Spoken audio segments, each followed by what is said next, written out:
all know a guy who only occasionally shaves for big occasions, and it's because that occasional shave really hurts. It's the time of year for big occasions, and yet there he is, suffering with that cheap drugstore razor. Let's help him out. Henson Shaving's line of razors, built with aerospace precision, deliver a smooth shave your dad, brother, and even son can enjoy, eventually. With replacement blades just 10 cents each, you'll buy it once, and they'll use it for life. How's that for the perfect gift? Celebrate with 100 free blades on your first purchase, and no subscription headaches. HensonShaving.com/holiday.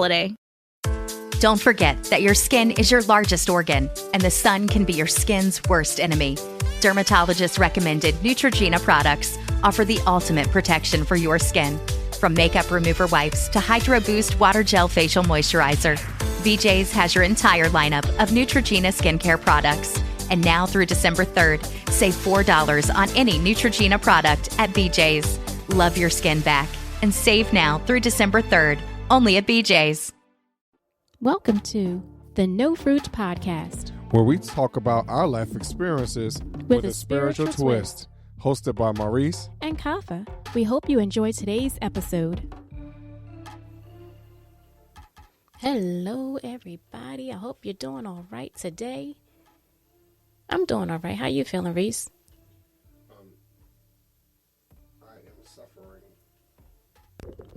I'm suffering right now. My allergies are bothering me. Oh, sorry to hear that. Do you take anything for it? Yeah, I guess. Okay, well, we hope Maurice feels better. Y'all that know the words of prayer, please pray much for him and all allergy sufferers during this season. Seems to have been a little worse than previous years. Yeah. Sorry to hear that. So today we're going to talk a little bit about prosperity. Mm-hmm. The Bible tells us to be prosperous. It says that we should have live an abundant life. We should have more. That we should be the givers and not the borrowers. The Bible says that we should owe no man nothing or anything. So the Bible gives us a lot of meat, if you will, on why we should be prosperous, why we should be kings and queens and rulers over this earth, because that's the position that God put us in. However, I think sometimes the message is not, it's too much of prosperity. It's always a good thing, and never really checking your soul on where your soul is in all of this, and what it takes to prosper, what lifestyle you have to have in order to prosper. So I kind of wonder, about that. And I think sometimes Maurice says it sometimes, reference to if we're following Jesus, how did Jesus live? How did he walk? What did he have? Was he, quote unquote, prosperous in his day and time? So I don't know what you all think about it, and just some of the prosperity messages, some of the prosperity preachers that are out there. They have sometimes a whole lot, and that's the big dispute that the church has, sometimes the big dispute that the world throws up, that these people have multiple cars and they have jets to get from one place to another place, and they have all of these tangible worldly gifts, if you will. And does that equal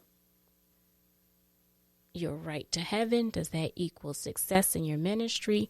What all does that mean? Is that something that we all should be striving for when it comes to prosperity? Or does the meaning of prosperity mean something different?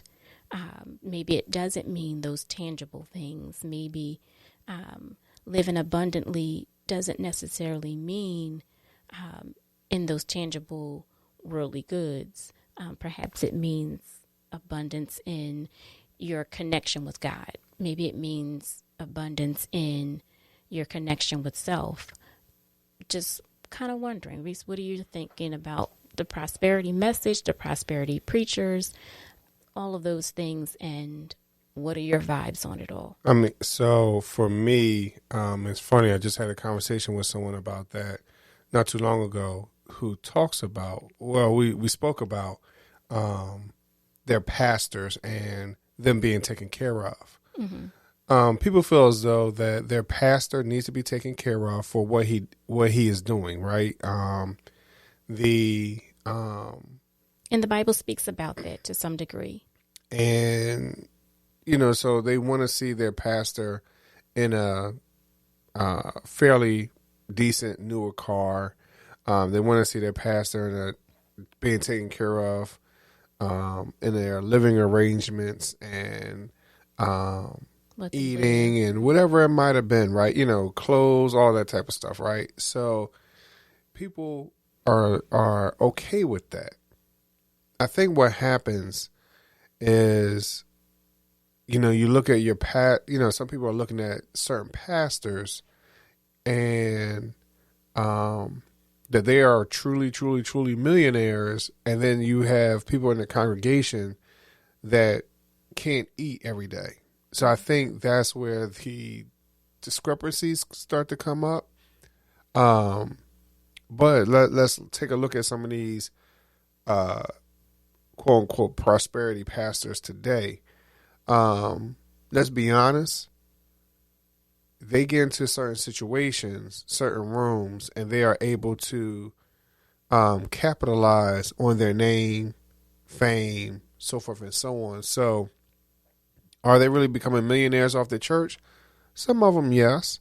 But then they also have other streams of income, which, for most of us who are working, we understand that, hey, you can't just live off of just one income, more especially based off of the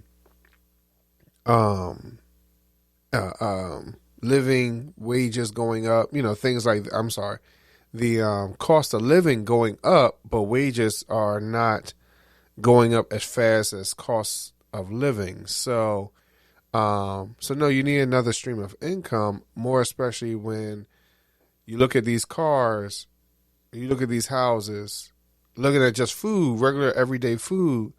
I mean, the other day I went into the market and saw a loaf of bread was almost $3.50. So when you look at that, before you know it, a loaf of bread is going to be $5, $10, mm-hmm. So you have to be able to find a way to get above the curve, right, so to speak, and put some money in the bank, so forth and so on. So I think that when it comes to this prosperity piece, yes, I do believe that the leader needs to be taken care of, but I think there is a level of expectation from that leader at the same time, mm-hmm. To make sure that everyone in the congregation is okay. Now, because if their ministry is not giving out food and clothes and whatever it is, but they're millionaires, I think that's a problem. Right. And is that the job of the pastor or of the church leader to make that happen? Or is that, again, part of, again, he's the leader or she's the leader of the ministry, but are there auxiliaries or other ministries that should be doing that? So but I think that comes down to the again the shepherd of the house, because sometimes they may support it and they may not, mm-hmm. And supporting it meaning that it was their idea, it wasn't their idea. The people are for it, the people are against it, so I think there's always going to be some tug of war to some degree. And then if everyone is on the same page, then no, we're going to do this or we're not going to do that. So that's what I mean by, I think it comes down to the shepherd, because in some churches, as we well know, the shepherd is the one that's pushing and leading the flock, quote unquote. But then there are some churches where it is the deacon board that's running the church. The pastor's just chilling. Right. He's just there to preach.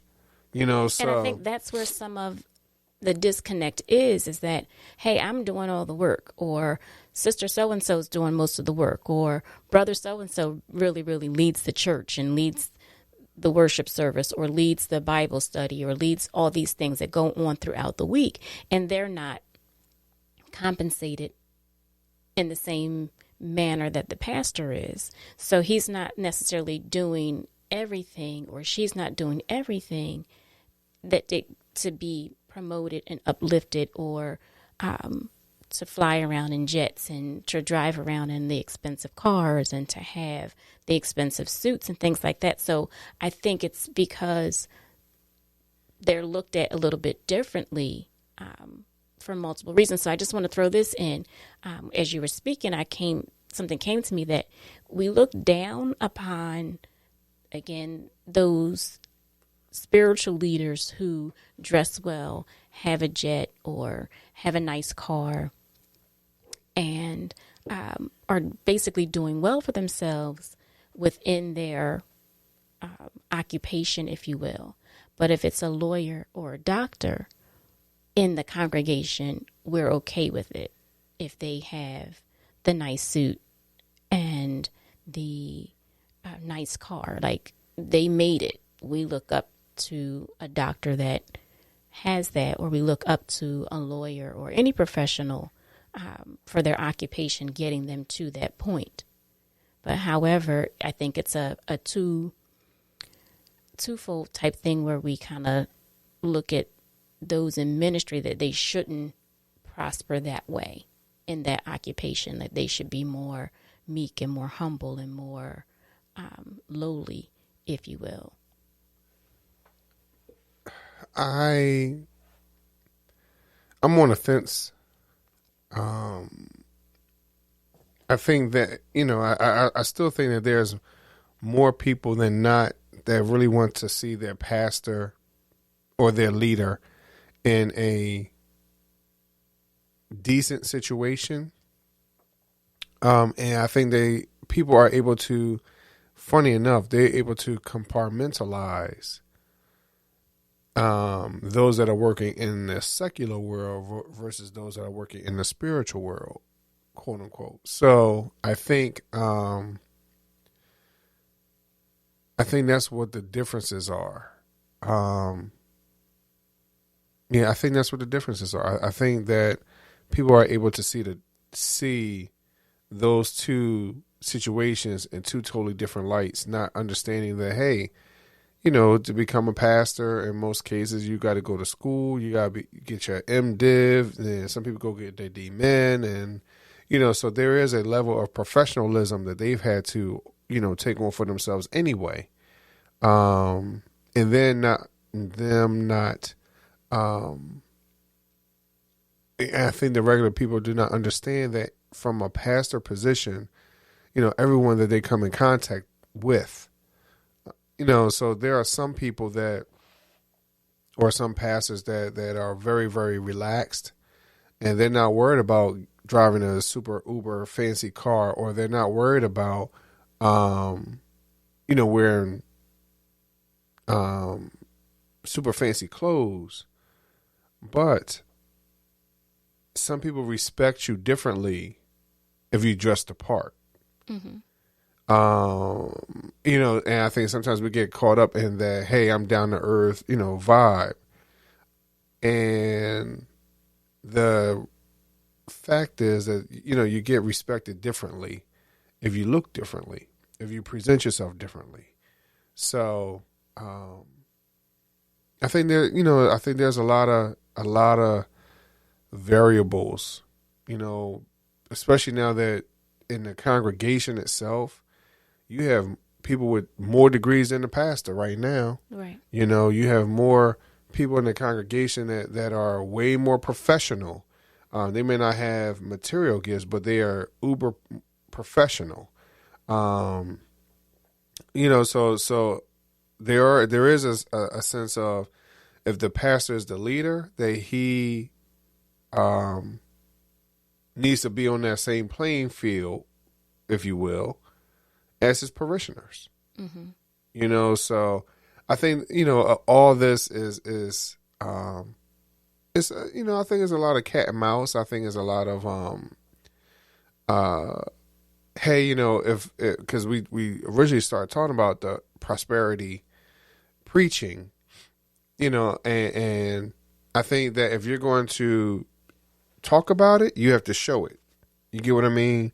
If you're going to say, hey, you can get to this point also, hey, look at where I am. I used to be in your position. Look at where I am now. You just got to believe God. You have to believe and have faith and walk the straight and narrow path, whatever the situation might be.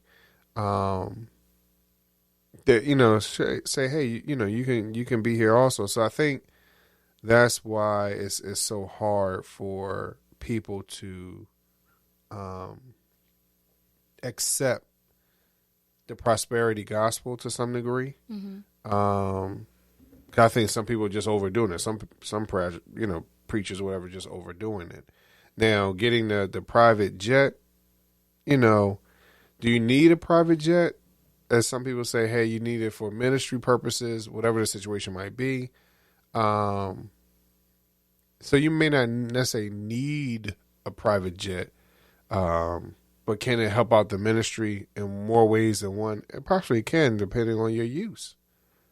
And the need. Like you said, hey, if I have a church here on one coast and a church, somewhere else, on the other coast or in the middle of the country or an island, wherever your ministries may be, you want to certainly be there for the people. If you get a phone call at 3 a.m. saying, my mom is sick, I need you to come and be with us at the hospital. They're saying she may not make it, then you want to be there for that family. So, but I think those churches that are like that, you're not going to get that main pastor though, if you get what I mean. Right. So I think that's where some of these churches that have tribes and houses or whatever they call it within these mega churches, a lot of times you're not going to get the pastor himself. Mm-hmm. You'll get the leader of that particular house or tribe, and maybe an executive pastor, but not the senior pastor. Mm-hmm. So, but then it also depends on your level within that church organization too. Right, who you are. Right.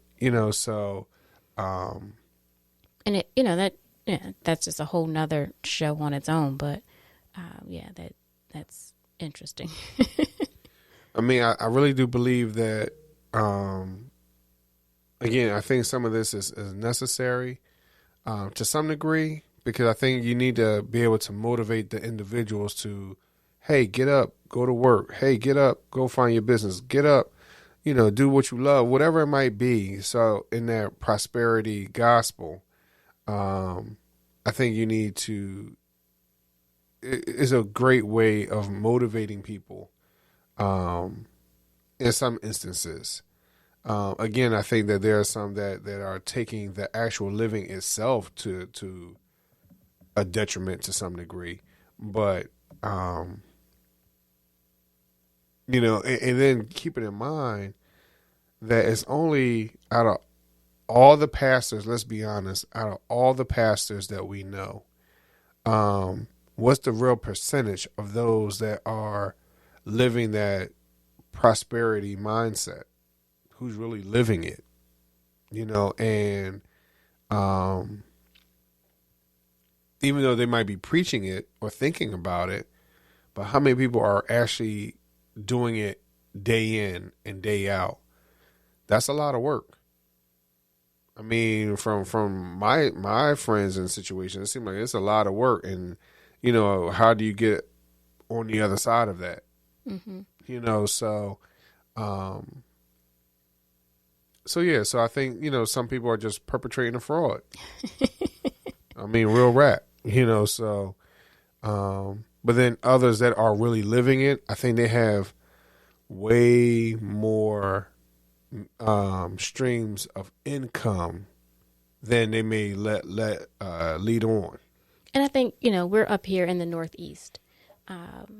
So, like you said, there's not that many prosperity, big time preachers in our area. And I think some of it's just our demographics, our region. Like, there's no real true mega churches when you think about it across the world. There's some, in our area, we call them mega churches, but when you compare them to those that are, that you see more prominently, those that people are questioning whether or not they, are just doing the prosperity message, and those that have those jets and all that kind of stuff. I don't think we have anybody, and Reese, you can correct me if I'm wrong. Is there anybody locally in our region that have those jets? I mean, if you're saying within this Northeast region, yes. Mm-hmm. But again, understand what else they have going on for themselves. Right. So those that are closest to us, no, they don't have the jet. Mm-hmm. Right. Those that I know that I can pick up the phone and talk to and just bust it up today, no, they don't have a jet. Now, those that I have in my phone that have a jet, I can't necessarily go to them directly, necessarily. So I think that's the difference. Right. I think that's the difference. So absolutely. I mean, there's, if Reese is saying there's a few, he has in his phone, God bless him. So, but there's not that, again, it's just a little different here. Like, I don't think that we have all of that. And as you're saying, that they have they're business people. Right. They're not just pastors. Right. They're not just preaching prosperity to the church. They are doing so much more.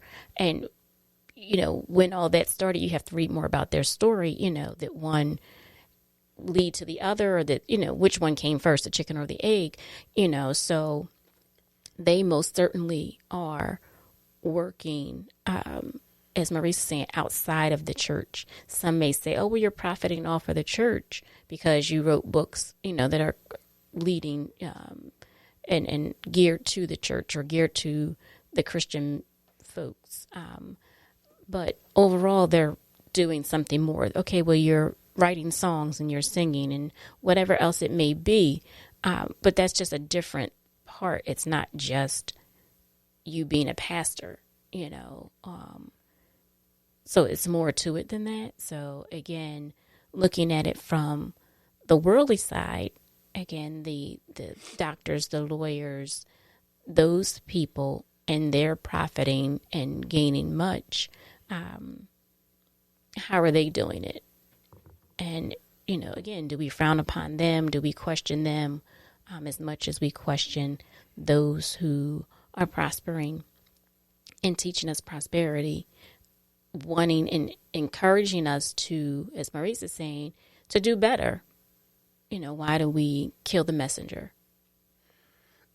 It's stuff that we don't understand. Right. And there are some people that, I look at it for myself, being a serial entrepreneur. You understand what it takes to get to a certain level, and you are aware that, as I stated before, the one income does not necessarily help you out. Now, are there some churches where they say, hey, if you raise it, you can, if you raise it budget-wise, you can raise your salary? Yes. All right. So you can do that. I mean, in some places, that's, again, not only just in the church sector, that's in others. I mean, I've been in other jobs as well that, hey, we work nonprofit. If you raise that that you bring in that amount, then that helps you to better position yourself to ask for an increase in your salary. Right. So, hey, and I was always told, hey, you have to bring in double your salary. That was always my goal every year when I worked for certain nonprofits. So if you brought in more, then you could certainly sit before the board and explain why you're worth more, because you're bringing in more to the corporation.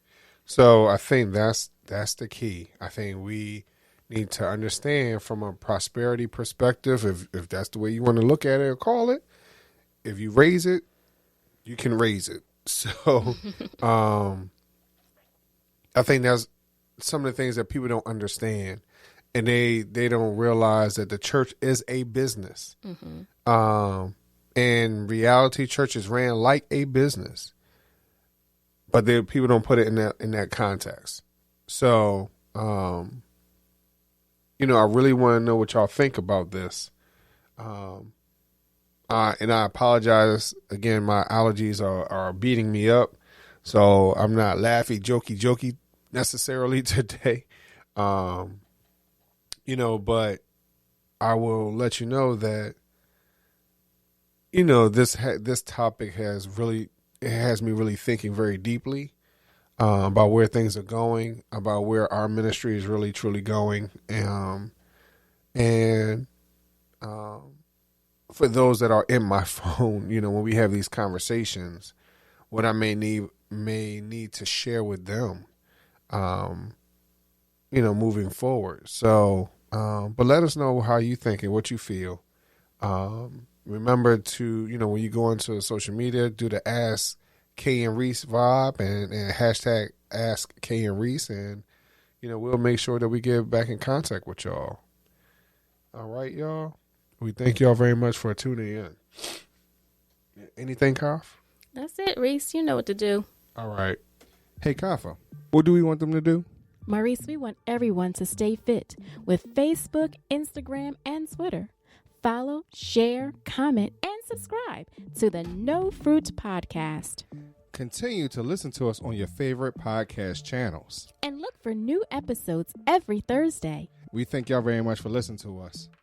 May God bless you all. Peace.